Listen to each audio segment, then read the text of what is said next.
Ampifaliana ho ihany amfana miaona amin'ny ankonan'Andriamanitra indray androany.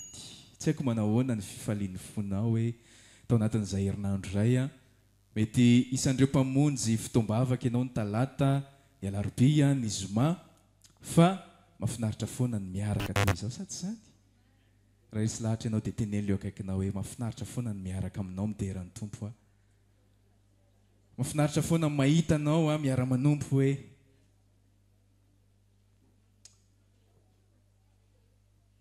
dia manona ny fiadanan'i Kristy amintsika tsirairay avy a tafaraka eto amin'ity toerana ity indray isika androany a iaino ny sitrapon'Andriamanitra. Vonina ary ve ianao androany? Raha vonina ianao dia ndao sika hiaraka mamaky ny teny a izay fampizarantsika ny amin'ity andro anio ity izany. Ny teny izay horaisintsika androany dia tsy teny vaovao aminao a fa teny efa farenao matetika ihany. Nefa amin'izay teny farentsika matetika azy zay dia indraindray misy négligence amintsika, indraindray lasa misy hoe efa henoko izany e. Dia izany indrindra no iresantsika nyity afatra ity androany hamakitsika nyity teny ity. Raisitsika izay voasoratra any amin'ny epistilin'ny Petera voalohany toko 2:5. Ainao tsara mihitsy io. Petera voalohany toko 2:5 no ovakitsika androany. Rehefa hitanao ny teny dia iarahantsika mamaky amin'ny anaran'i Jesosy Kristy Tompo. Fa ianareo kosa dia taranaka voafidy, fanjakam-pisorona, firenena masina, olona nalain'Andriamanitra ho an'ny tenany mba ilazanareo ny atsara n'ilay niantso anareo hiala tamin'ny maizina ho amin'ny fahazavany mahagaga. Ozy izy taminao hoe teny tsy vaovao aminao io a, ary beda be ny kristianina ny fiangonana mampiasa n'io teny io a ho teny faneva, ho teny mety misy mampiasa ihany koa miresaka fiara sy ny sisa, manao t-shirt ny olona dia asiana an'io hoe taranaka voafidy, fanjakam-pisorona, firenena masina, olona nalain'Andriamanitra ho an'ny tenany. Fa move fantatsika marina ny valeur n'io zavatra ny tenenin'ny apôstôly Petera io. Azotsika marina ve hoe ohatry ny ahoana zany taranaka voafidy zany, ohatry ny ahoana zany fanjakam-pisorona zany, ohatry ny ahoana zany firenena masina nalainy Jehova izany, sady teny vakitsika fotsiny io. Dia izay ry hava-malala no ifampizarantsika androany ao anatin'ny minitra izay omeny tompo atsika. Raha omentsika lohahevitra izany ity fifampizarana ity dia ataontsika hoe zéro compromis na tsy misy inona zany amin'ny teny gasy marimaritra iraisana. Zéro compromis na tsy misy marimaritra iraisana. Iangarisika ao anatin'ny tapany voalohany ao anatin'ny fifampizarana. Ozy izy Petera eo amin'ilay izy eo amin'ilay 9 hoe fa ianareo kosa ozy izy dia taranaka voafidy. Taranaka voafidy. Ohatrany ahoana ny fomba fifidianan'Andriamanitra ny olona. Andriamanitra hatramin'ny voalohany raha lasa ranabavy voanainga mihitsy ny tantara. Dia namorona ny olombelona voalohany izy, fantatsika tsara i Adama no noforoniny voalohany. Dia nivoaka avy tao amin'ny Adama i Eva. Dia tao anatin'ny fifidianan'Andriamanitra azy mivady ireo dia nisy zavatra be da be nomanin'Andriamanitra ho azy rehefa amorona n'izao tontolo izao Andriamanitra nandamina zavatra rehetrarehetra izy, ny hazavana sy ny sisa, ny rano, ny zavamaniry, ny biby maro isan-karazany namboarin'Andriamanitra nomanin'Andriamanitra zany rehetrarehetra zany dia rehefa vita izay dia napetrany amin'izay izy mivady tao amin'ilay antsoina hoe Edena. Rehefa napetrak'Andriamanitra tao izy mivady, nofidian'Andriamanitra izy. Tsy hoe nisy olona maro talohany mahatonga amin'ny teny hoe nofidian'Andriamanitra, fa zareo mihitsy aloha no nofidian'Andriamanitra, namboarin'Andriamanitra voalohany. Dia napetrany tao amin'ny sa edeny izy nisy fifidianan'Andriamanitra manokana matoa izy napetra ny tao fa ny olona rasy ranabavy tsy mandray an'izay fifidianan'Andriamanitra izay ho sérieux indraindray. I Adama sy Eva tsy nametraka valeur ny fifidianan'Andriamanitra azy ho olona inona ary ny antsony Adama sy Eva n'Andriamanitra aloha raha fantatsika ho olona inona ny nanaovan'Andriamanitra azy ho mpanapaka ny zavatra ny voary ny fironon'Andriamanitra. Hitantsika izany ny bokin'ny Genesis toko faharoa any. I Adama sy Eva olona nofidian'Andriamanitra ho mpanapaka ny zavaboarin'Andriamanitra. Fa ahoana ny fandehany tantara? Rehefa nofidian'Andriamanitra izy ho mpanapaka, ho mpanjaka ny zavaboary, somary hoalalintsika kokoa, ho mpanjaka ny zavaboary, dia tsy nentina ndray an'izay fitoerana nametrahan'Andriamanitra zay izy. Fa inona nataon'izy mivady? Nanao tsinitsinina n'ilay toerana nifidianan'Andriamanitra azy izy. Amin'ny fomba ahoana? Amin'ny alalan'ny enony ny feony Satana. Tamin'ny alalan'ny enony zareo ny feon'ny Satana dia tsy nanisy valeur ny fifidianan'Andriamanitra azy izy ho mpanjaka ny zavaboary, ho mpiandraikitra ny zavaboary satria izay ny nametrahan'Andriamanitra azy. Dia nanomboka teo rehefa tsy nanaiky, rehefa tsy nandray ny fifidianan'Andriamanitra azy izy, rehefa niditra marimaritra iraisana tamin'inona? Tamin'ny devoly Satana izy dia naninona avy eo? Very ilay toerana nasian'Andriamanitra azy. Nanomboka teo dia very ilay toerana nasian'Andriamanitra azy satria nanao marimaritra iraisana tamin'ny Satana. Ny fiainantsika kristianina ihany koa raha lasa ranabavy matoa ianao ny fidian'Andriamanitra, izay ilay hoe taranaka voafidy, dia tsy tian'Andriamanitra ianao anao marimaritra iraisana amin'ny izao tontolo izao. Tsy tian'Andriamanitra ianao anao marimaritra iraisana amin'ny ratsy. Ao anatin'ilay hoe taranaka voafidy mantsy mila azontsika tsara fa matoa no fidian'Andriamanitra ianao dia tsy nifidiana fotsiny fatany hoe ho alaiko ty olona anankiray ty dia mba mahafinaritra fotsiny. Mialatsiny amin'izy mivato fa lasa voaraiko indray. Aleo ataontsika an'ity. Alaiko ty zavatra ty misy maromaro amin'ity zany dia ho alaiko ty dia apetrako eto misy ilaivako azy io matoa apetraka eo fa tsy dia hoe mahafinaritra fotsiny mahita azy mipetraka eto dia apetraka eo io. Fa matoa ny olona iray no fidian'Andriamanitra dia misy ilaivany azy. Famelohany atongavana any amin'ilay tanjona ilaivan'Andriamanitra azy dia mila tsy manao marimaritra iraisana isika amin'izay zavatra tsy sitrapon'Andriamanitra. Mahazo velo ianao hatreo? So dia tsy azonao fa manao amenina fotsiny ianao. Raha mahazo ianao dia mitohitsika ao anatin'ny teboka voalohany ifampizarantsika zany androany ao anatin'ity hoe zéro compromis na tsisy marimaritra iraisana ty dia izao isika mila manisy valeur ny toerana ny fidianan'Andriamanitra antsika. Tena leo akaikinao hoe mila manisy valeur ny toerana nasian'Andriamanitra atsika isika. Amen na? Ny antony mantsy raha lasa ranavavy iarahantsika manaiky fa nofidian'Andriamanitra isika. Fa rehefa nofidian'Andriamanitra ianao i Satana koa tsy hanaiky anao hitoetra eo amin'ny toerana ny fidianan'Andriamanitra anao io. Tsy hanaiky izy. Tsy petrapetraka fotsiny izy. Fa tsy maintsy hampiasa ny zavatra rehetrarehetra izy mba hahatonga anao hiala eo amin'ilay toerana nasian'Andriamanitra anao. Ohatra anankiray no nefa nifampiresantsika teo i Adama sy Eva fantatsika tsara ny toerana nisy azy hoe mpanjaka mpanapaka an'izao tontolo izao. Fa Satana tsy manaiky an'izany satria fantany tsara fa misy drafitr'Andriamanitra sy planin'Andriamanitra ao anatin'io ary tohizako ary ilay tantaran'ny Adama sy Eva. Rehefa lavo tao anatin'ny fahotana izy mivady dia nivoaka indray ny teny fikasana avy amin'Andriamanitra manao hoe ahoana hozy izy? Laloha nareo no antaniko izay vao hiteny. Ahoana ilay teny fikasana? Tongotra no repera omeko anareo. Ahoana hozy izy? Ahoana hozy izy? Izy hozy izy anorotoro lohanao fa ahoana izy?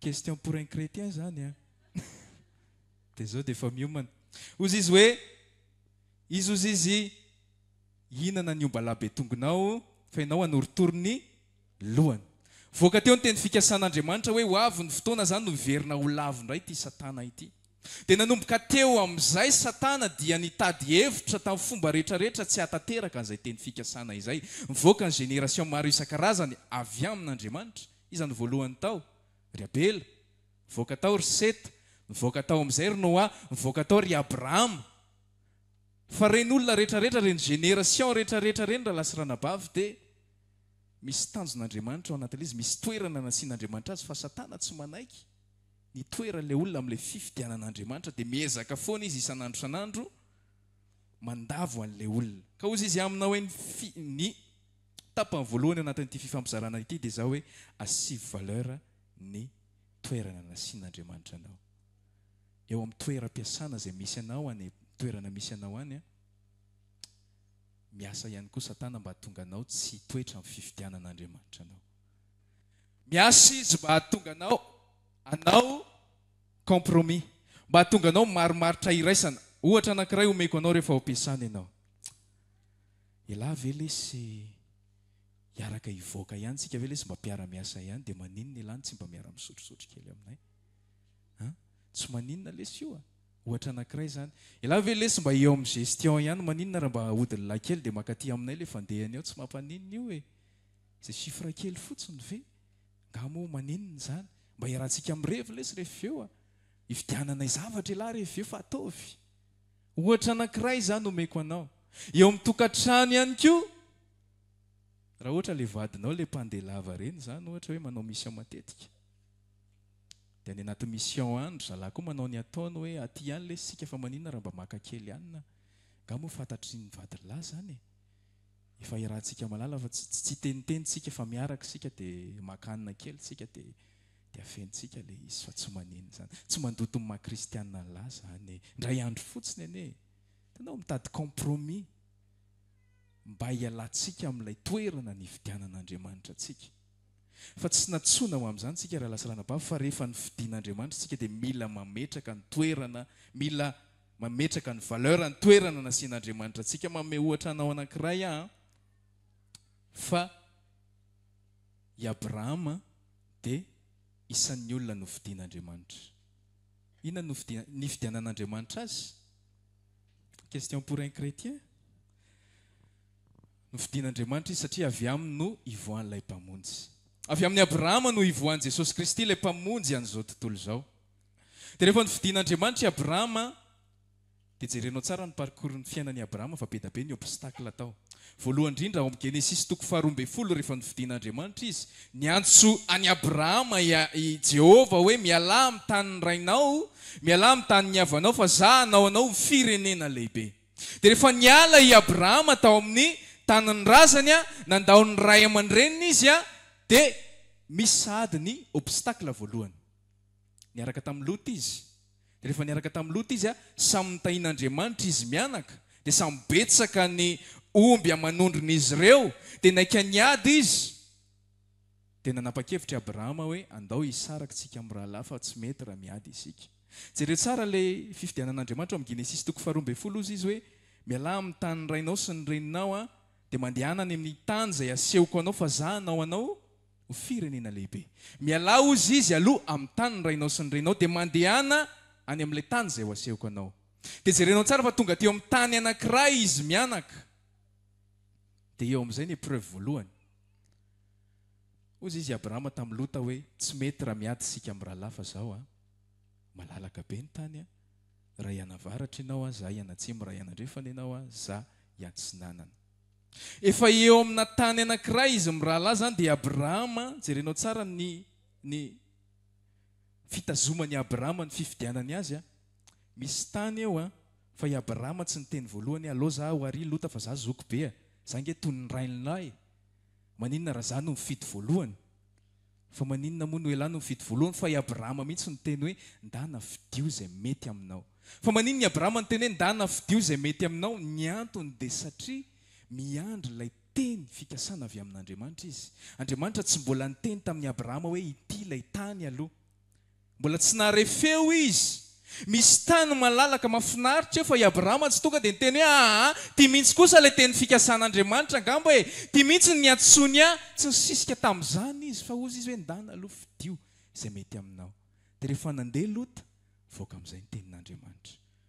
Ozy izy satria ianao natoky, satria ianao tsy maimay tamin'ny hita maso, satria Lota maimay tamin'ny hita maso, nahita an'le mak Jordana Lota hoe hoaiza ny vilona, mety tsara misada kely ty mety tsara mindromara kely ty, sady jereny rano tsy tahaka ny amin'izao fotoana izao, jiro tapaka ny rano tsy misy, malalaka tsara ny tanàna ny rano azo ivalaparana tsara, tonga dia maimay ny hita maso Lota dia nifidy. Fa i Abrahama kosa nijanona teo amin'ilay tany, niandry ny teny avy amin'Andriamanitra, natoky tamin'ny fifidianan'Andriamanitra, tsy nitady marimaritra iraisana. Jerenao ohatran'izay mihitsy ny tian'Andriamanitra ataontsika. Aza tsinitsiniavana ny fifidianan'Andriamanitra anao, aza tsinitsiniavana io fa isan'andro ozy izy misy foana ny zavatra anakana anao, tsy toeranao eo amin'ilay toerana. Ianao tsy possible ny ala satria tsy ianao no nifidy n'io toerana io, tsy hoe ianao no te hipetraka eo fa Andriamanitra no nifidy anao teo. Tsy possible no tafaly ianao fa ianao tsy havokatra. Izay ny tanjon'ny Satana aminao. Ianao tsy havokatra. Izay ny tanjony isan'andro tsika raha lasy-ranabavy.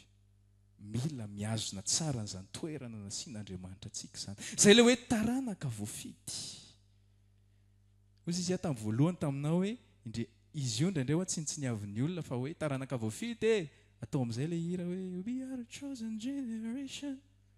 Dia falifaly mandihindihy mihirahira fa tsy fantany izy fa raha taranaka voafidy ianao dia mila miazona ny fifidiananao. Zay io. Azomo ny fifidianana anao. Fa be da be ny olona te handrombaka anao eo amin'ny toerana io. Tsy hanaiky izany ny olona. Tsy ny olona moa izany fa ilay hery miasa ao ambadiky ny olona. Dia izay ny tapany voalohany raha lasy-ranabavy ao anatin'ity fifampizarana ity, be da be ny ohatra azomenanao fa minao fa izay tantaran'i Abrahama izay sy izay tantaran'ny razantsika izay no afaka nohanana izay hevitra izay. Izay zany ny tapany voalohany hoe azomo ilay toerana ny fifidianan'Andriamanitra anao. Dia ny toerana faharoa, ny tapany faharoa dia izao hoe fa maninona moa tsika ny mila miazona an'ilay izy? Fa maninona tsika ny taranaka voafidy firenena masina fanjakam-pisorona nofidian'Andriamanitra dia fa maninona ny mila azomontsika izay toerana izay? Dia ilay ao amin'ilay Petera voalohany toko faharoa teo ihany andininy fasivy tapany faharoa manao hoe mba ilazanareo ny atsara n'ilay niantso anareo hiala tamin'ny maizina ho ao amin'ny fahazavany mahagaga. Hitanao, raha vao tsy miazona ny toerana nasian'Andriamanitra anao ianao dia tsy afaky nilaza ny fahatsaran'ilay niantso anao sy nifidy anao. Amin'ny fomba ahoana? Ianao raha vao manao marimaritra iraisana amin'izao tontolo izao, azavaiko kely, ilay marimaritra iraisana amin'izao tontolo izao tsy hoe za zany manomboka androany tsy resaka amin'ny olona mpangalatra intsony, na za zany manomboka androany tsy resaka amin'ny olona mpijangajanga intsony, na za zany manomboka androany tena anamboatra fitoerana manokana ho anahy mihitsy zany satria za kristianina tsy mahazo pentimpeteninota, tsy izany ilay izy fa ozy izy apôstôly Paoly hoe raha efa izany ozy izy dia tsy maintsy no esorina teto amin'izao tontolo izao ianareo. Fa tsy izany ilay izy fa ilay esprit an'izao tontolo izao mihitsy. Rehefa nofidian'Andriamanitra ianao dia aza manaiky marimaritra iraisana intsony amin'izao tontolo izao sy ny esprit na ny fotofisaina an'izao tontolo izao ianao. Fa rehefa nofidiana ianao dia raiso tsara ilay toerana. Fa eo amin'ny toerana io no ahafahanao milaza ny atsara n'ilay niantso anao. Ilay ohatra teo niverenako. Raha ianao zany zao ilay ataontsika hoe ilay olona tenen'ilay namanao hoe ao lesy mba raiso kely tsy mampaninona ane io hoe indray mandeha fotsiny ialahy mba mananina an'io dia mandray ary ianao. Dia rehefa mandray an'iny ianao dia izy zalahy ailahy mitovy aminay ihany, ailahy mitovy aminay ihany, tsisy mahasamy hafa antsika. Fa raha nijanona teo amin'ny toeran'ilay olona anankiray ny teny hoe lesy ahoaka aloha zaho fa tsy manino tsika mpinamana fa za aloha tsy afaka niditra amin'io zavatra ataonareo io, tena miala tsiny tsy afaka manao ny zavatra ataonareo fa mpinamantsika fa ialako tsiny. Raha mijanona amin'izay ianao dia afaka maninona? Afaka ho témoignage ianao. afaka ho vavolombelon'ilay niantso anao amin'izay anao hoe ay ty olo ty kay a tena misy zavatra ny aminy fa raha vao milatsaka ao anatin'izay maromaritra iraisan'izay sika rahalasirana-bavy dia miomana fa tsy afaka ny ho témoigny azy mihitsy ianao ary Andriamanitra tsy miasa ao anatin'ny maromaritra iraisana tsy miasa ao anatin'ny maromaritra iraisana izy jerenao tsara tantara roa nomeko anao tantaran'ny Mosesy a lehilahy novidian'Andriamanitra izy hanafaka ny zanak'Israely fa mandrapatonga ny fotoana iasan'ny Mosesy amin'izay satria 20 taona Mosesy vao niasa 20 taona Mosesy vao nampiasain'Andriamanitra fa ny periody teo anelanelan'izay 20 taona izay a dia nisy zavatra nenan'ny Mosesy be da be Mosesy a zanaky Farao Mosesy a nanam-pahaizana izy teo amin'ny toerana izay nisy azy ary nanam-pahalalana be dia be fa fantaniana petrako aminao hoe fa maninona ary ho Mosesy tsy nampiasain'Andriamanitra tamin'izy tamin'ny mbola tao andapy mora kely ange famoahana ny zanak'Israely raha tao andapy izy satria izy manana pouvoir manana puissance zanaky Farao no miteny tokony ho ekeny zany fa maninona Andriamanitra tsy nampiasa Mosesy izy tao amin'ny Farao fa maninona Andriamanitra namela Mosesy mihitsy hoe ataovy aloha ndana aloha vonoy ilay miaramila anankiray dia rehefa manao an'iny dia mitsoky makany amin'ny tany efitra dia indray aloha miala amin'ny daholy ny voninahitra ny fahaizany ny mombamomba ny rehetrarehetra miala daholy 70 taona Mosesy niala tao andapa amin'ny Farao 70 taona izy tany anefitra raha ataontsika hoe 70 taona izy zany na ny teny Egyptiana mety possible mbola ho tadidiny ve après 40 ans ny fomba fiteny zareo Egyptiana mety possible ve hoe ianao 70 taona zao dia miandry aloha zany afaka 70 taona indray 70 taona izy nalala zavatra be da be tao an-tranon'ny Farao mety mbola manana pouvoir ve izy après 40 ans raha iverinao amin'ny tranon'ny Farao mety mbola fantatra ry zalahy ve tsy fantany intsony fotrizay mihitsy raha lasirana-bava ny Andriamanitra tsy mila compromis azony natao tsara mihitsy hoe tao an-tranon'ny Farao izy dia nampiasaina fa ozy izy Andriamanitra hoe esorina amin'ny mihitsy aloha ny mombamomba ny ny voninahitra ny fahaizany ndana aloha miandrondry any volavolaiko fa tany Mosesy very daholo momba azy rehetrarehetra fa tany izy vao natsoan'Andriamanitra rehefa tena very ny voninahiny sy ny rehetrarehetra dia tany izy vao natsoan'Andriamanitra ohatran'izay ihany koa Andriamanitra tsy miasa ao anaty maromaritra iraisana tsy hoe misy fahalalana avy amintsika na fahaizana avy amintsika na misy voninahitra avy amintsika dia ho ampiasain'Andriamanitra izy mety possible fa amin'ny ankapobeny Andriamanitra tsy miasa ao anatin'izany satria raha vao miasa ao anatin'izany izy dia iseho ianao hoe zany afaka miteny Mosesy raha nampiasainy teo izy zany eny tena enzany za nge zanaky Farao vao miteny dia mivoaka ireo zanak'Israely ireo fa ozy izy Andriamanitra hoe non miala daholo momba ny aloha ohatran'izay koa tantaran'i Paoly fantatrao tsara mihitsy Paoly ozy izy ny mpandinika Baiboly hoe i Paoly io izy teo amin'ny 520 taonany dia olona ataontsika hoe fa nanana doctorat anankiroa eritreretinao hoe doctorat anankiroa niveau amin'ny Paoly raha amin'izao tsika miteny izao izy 520 taona zany hoe nanam-pahaizana io lehilahy io ambarany tsara mihitsy fa teo ambaniny elatra Gamaliel izy Gamaliel zany tena mpampianatra ny koaizana tamin'ny vaninandro ny Israely ary misy milaza fa i Paoly io amin'ny fomba jiosy zany misy an'izao zavatra zao raha misy olona anankiray mahavita mitandrina ny lalàna ray manontolo ao anatin'ny ray andro 24 heures dia tena olona tena ekena hoe tena masina zany olona zany dia i Paoly isan'ilay olona niezaka mitandrina ohatran'izay zany hoe Paoly zany nanana firehetam-po an'Andriamanitra Paoly zany nanana fahalalana maro isan-karazany voninahitra maro isan-karazany fa fantaniana mipetraka hoe fa maninona tsy natsoan'Andriamanitra izy tao anatin'izany zavatra zany manam-pahaizana be Paoly fa maninona tsy nalalan'i Jesosy izy eritreretinao hoe doctorat anankiroa ao anatin'ny 25 ans amin'izy 520 taona fa tsy nahafantarany an'i Jesosy satria raha tao Jesosy nampafantatra ny Paoly dia mety misy fréariana tany anatin'ny Paoly tany hoe noho ny fahaizako ka za mpikaroka be za manam-pahaizana be i Gamaliel any anany mpampianatra enjana be zany izay mihitsy ny natonga nalalan'i Jesosy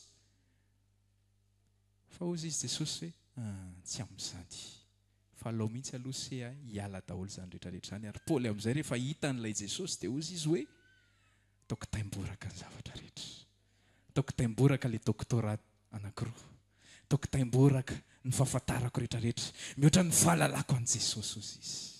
Hitanao ao anatin'izany tsy misy marimaritra iraisana, tsy mila marimaritra iraisana fa raha vao misy marimaritra iraisana tsy afaka ny hijoro vavolombelon'ny Kristy isika. Tsy afaka ny hijoro vavolombelon'ny Kristy ianao raha vao misy marimaritra iraisanao.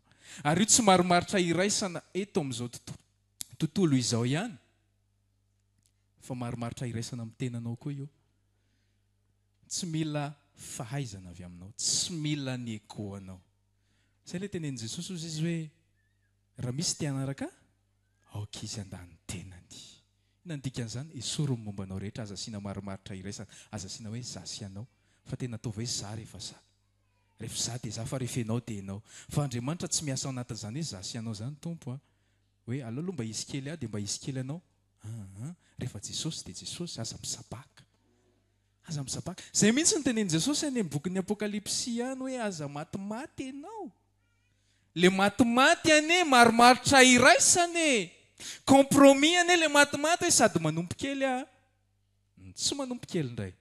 Sady mivavaka no manao famadihana. Ohatra anankiray omeko anao zany. Mety ozy izy ny fianakaviana aminao hoe ianao ange tsy le mamofasany, ianao ange tsy lanjan'ny dadabe sy bebe, tsy maninona ane zany. Ianao mividy lamba ho an'ny dadabe sy bebe fotsiny mba ataonao. Mety ane zany, nga mandoto ny finoanareo kristianina zany. Dia ozy izy ianao hoe aleo ataontsika fa tsy maninona re. Fa marimaritra iraisana zany ray nasirana vavy rehefa Jesosy dia Jesosy. Ary ao anatin'ny fiangonana mampalahelo ankehitriny dia misy an'izay marimaritra iraisana izay ao anatin'ny fiangonana. Misy compromis ao anatin'ny fiangonana. Rehefa misy olona ao anatin'ny fiangonana manam-bolana, manana voninahitra, dia atao inona iny olona iny? Ajajaina tsara, omena toerana ery aloha. Ekena izay tenenina dia tsy braonse ary izy. Fa ozy izy ngandriana hoe zao hony dia ekena. Marimaritra iraisana zany, tsy mety zany. Tsy afaka ny vavolombelon'ny Kristy ianao raha vao misy marimaritra iraisana ataontsika. Marimaritra iraisana ny fanekena ihany koa, ny fivadian'ny lahy sy ny vavy sy ny vavy ao am-piangonana. Fokatry ny fitadiavana olona, fitadiavana voninahitra sy sisa. Marimaritra iraisana zany rehetrarehetra zany. Marimaritra iraisana ny faneken'olona anankiray manana fitondran-tena ratsy, izay efa isan'ny ankohonana, nefa manana fitondran-tena ratsy dia ekena ao am-piangonana, satria mety hoe manana poids izy, mety mpanohana ny fiangonana izy na tsy fantatro izay pozisiony, dia hoe tsy maninona io ranabavy io ka, tsy maninona io rahalahy io na mijangajanga aza ohatra. Non, rehefa ozy izy Jesosy hoe tsy mila an'izany tsika raha hitondra ny voninahiny, raha te ho vavolombelon'ny Kristy ianao dia mila tsy manaiky an'izany. Izany rahalahy sy ranabavy ny mila ataontsika. Mila mijoro isika, mila miazona ny fifidianan'Andriamanitra antsika isika. Fa raha vao tsy manao an'izay dia miala tsiny aminao fa tsy afaka no vavolombelona izao sy ianao. Mety hivelany fotsiny, mety hitanao hoe za zany tena vavolombelona, fa ozy izy Jesosy tsy izy ianao, tsy izy ianao, tsy izy ianao. Tsarovy rahalahy sy ranabavy fa ianao natsoina fahazavana. Raha vao manao marimaritra iraisana maizina ianao dia tsy hitondra fahazavana mihitsy. Fa raha ny fidian'Andriamanitra ho fahazavana ianao dia mijoroa amin'ny mamazava anao hoe any toeram-piasana ny joroa tsara mihitsy hoe za mazava. Tena mifona aminareo fa za mazava, hitondra fahazavana no ataoko.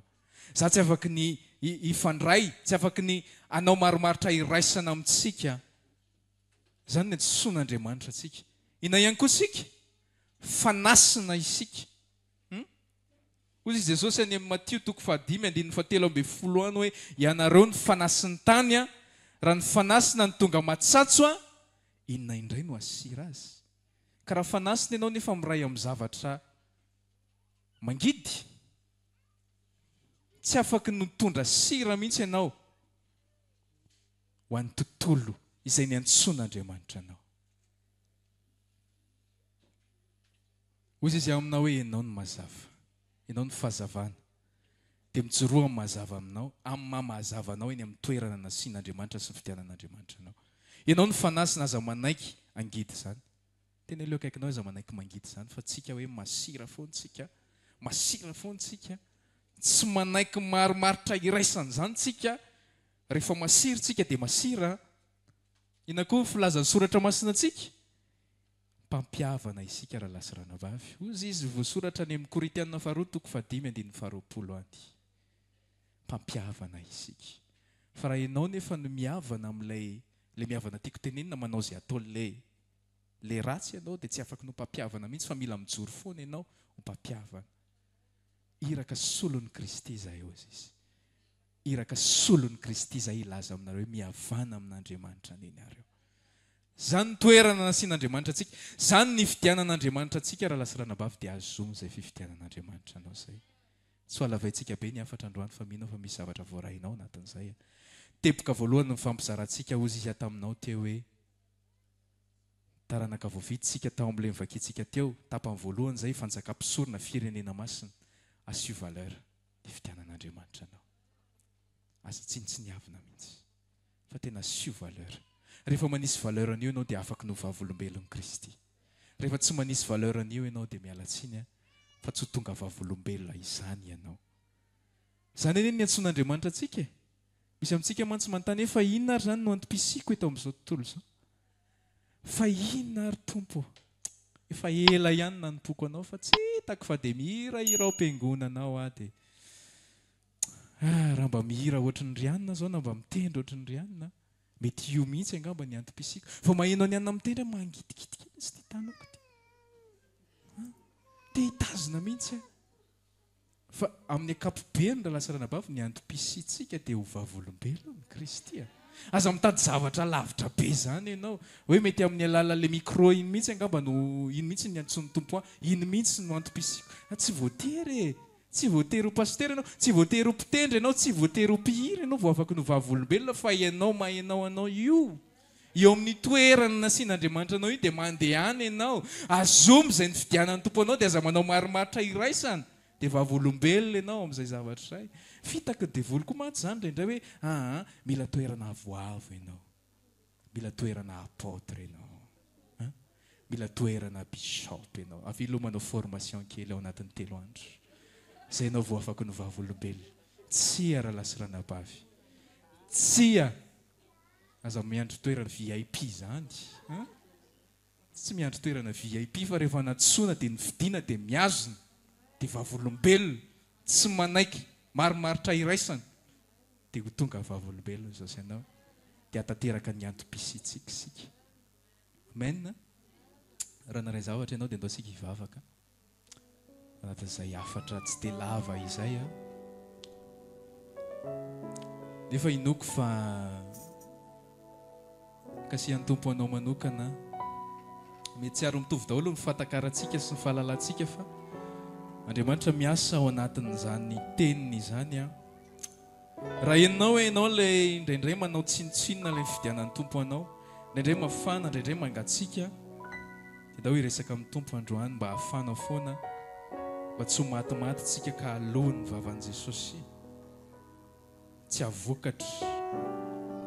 Fa hiresaka amin'ny tompo hoe androany Jesosy za tena te hijoro vavolombelona, za tsy te hanaiky ny marimaritra iraisana ny proposition n'izao tontolo izao, za tsy te hanaiky ny proposition n'izao tontolo izao hialako eo amin'ilay toerana ny fidiananao fa za te hiazona Jesosy. Mahatsiaro an'ilay tenin'ny apôstôly Paoly hoe miazona an'izay niazona ny Kristy anay. Nazominao zay Jesosy tamin'ny alalan'ny fifidiananao anay dia zay te hiazona an'izany fifidianana izany amin'ny alalan'ny tsy fanekenana marimaritra iraisana fa ny tena hijorononay marina ho vavolombelonao Jesosy Kristy. Tena masiteny zahay tompo, tsena ny mpamonjy anay satria nantsony izay no vidiny izahay. Raha maniry ary vavaka aminay ianao dia tongava ary isaky ny alahady amin'ny 7 ora sasany, ny talata amin'ny 12 ora sasany, ny alarobia amin'ny 12 ora, eny Antsahamanitra 100 metatra ambanin'ny fijerena fety. trano gribege amin'ny ankavian-dalana tongava sotovoka